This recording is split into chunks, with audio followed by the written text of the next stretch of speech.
એક ખૂબ ગાઢ જંગલ હતું. એ જંગલમાં ઘણા પ્રાણીઓ રહેતા હતા.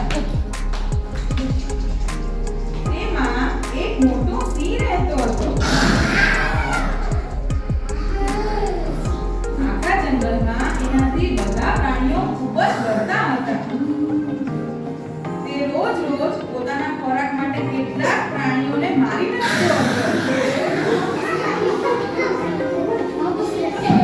તેથી બધા પ્રાણીઓ ચિંતામાં પડ્યા. તેમને બધાએ સભા કરી. જીરાફે કહ્યું, આના માટે આપણે કંઈક ઉપાય કરવો પડશે. નહીં તો આપણા બધાનો નાશ થઈ જશે અને આપણે બધા મરી જશું. તો શું વિચારો છો? કંઈક વિચાર કરીએ આપણે?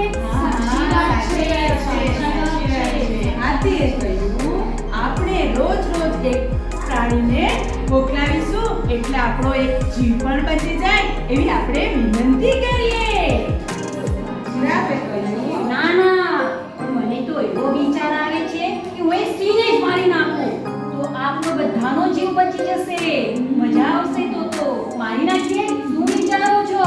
વાંદરાએ કહ્યું, અરે ના ભાઈ, એવું ના કરતા. મારામાં તો જરાય હિંમત નથી એમાં સિંહ સાથે લડવાની.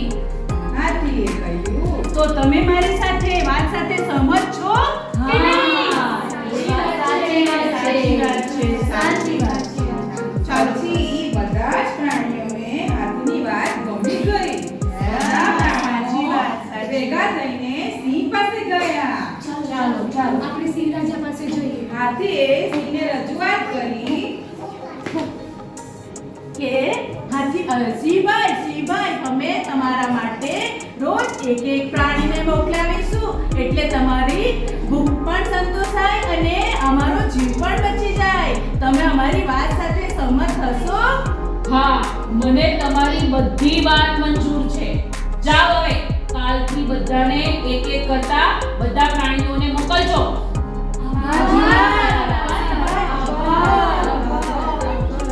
સિંહને તો આ વાત ગમી ગઈ. બીજા દિવસથી રોજ એક પ્રાણીને સિંહ પાસે મોકલવાની વ્યવસ્થા ગોઠવાઈ ગઈ. હવે પહેલા દિવસે સિંહ પાસે જવાનો વારો આવ્યો વાંદરાભાઈનો. મને ડર તો બહુ લાગે છે પણ હવે જવું જ પડશે મારે. પહેલા દિવસે વાંદરાભાઈનો વારો હતો. તેમાં સિંહે વાંદરાભાઈનો શિકાર કરીને એને મારી નાખ્યો અને એને ખાઈ ગયો. હવે બીજો દિવસ આવ્યો. બીજા દિવસે કોનો વારો હશે? વારો છે. હવે બીજા દિવસે જીરાફભાઈ ગયા. હવે જાઉં હું તો કેટલો બીક પણ લાગે છે. જવું તો પડશે જ.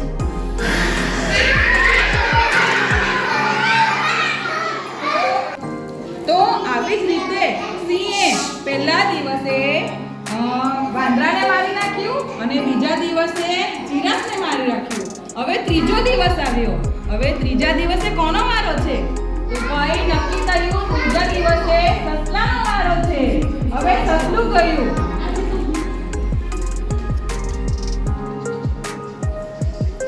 સસલો તો નાનો પણ ચતુર હતો. રસ્તે જતા તેણે એક કૂવો જોયો. એ જોતા જ તેણે સિંહથી બચવાની એક યુક્તિ સૂઝી. અરે વાહ, આ તો કૂવો છે અને પાણીથી ભરેલો છે. મને એક યુક્તિ આવે છે. ચાલો આજે તો હું સિંહને યુક્તિથી હરાવીશ. તે સિંહ પાસે જાણી બૂજીને મોડો ગયો. મારે તો જલ્દી જવું જ નથી આજે. હું તો મોડો જ જઈશ.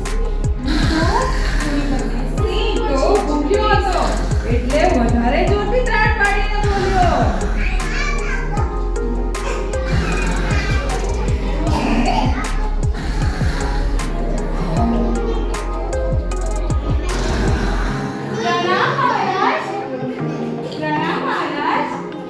તું કેમ મોડો આવ્યો છે?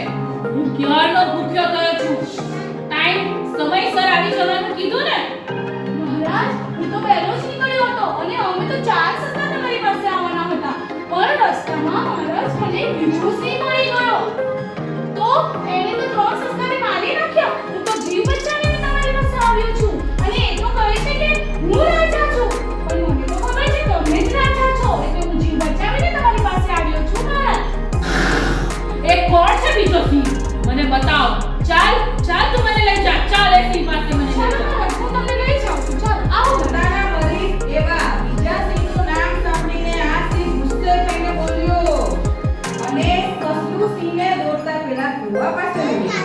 આવો મહારાજ, આપણે જલ્દી જુઓ. કેટલી વાર છે, જલ્દી કર. એ સિંહ આ કૂવામાં છુપાઈને બેઠો છે. હા. આ અંદર કૂવામાં બેઠો છે છુપાઈને. જુઓ મહારાજ.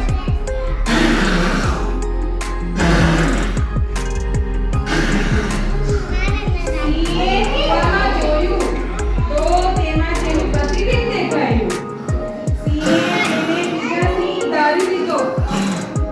તેણે ગર્જના કરી. કોણ છે અંદર? બહાર નીકળ, નહીં તો હું તને મારી નાખીશ. ચાલ બહાર નીકળ. તો કૂવામાંથી પડઘર રૂપે સામે અવાજ સાંભળ્યો.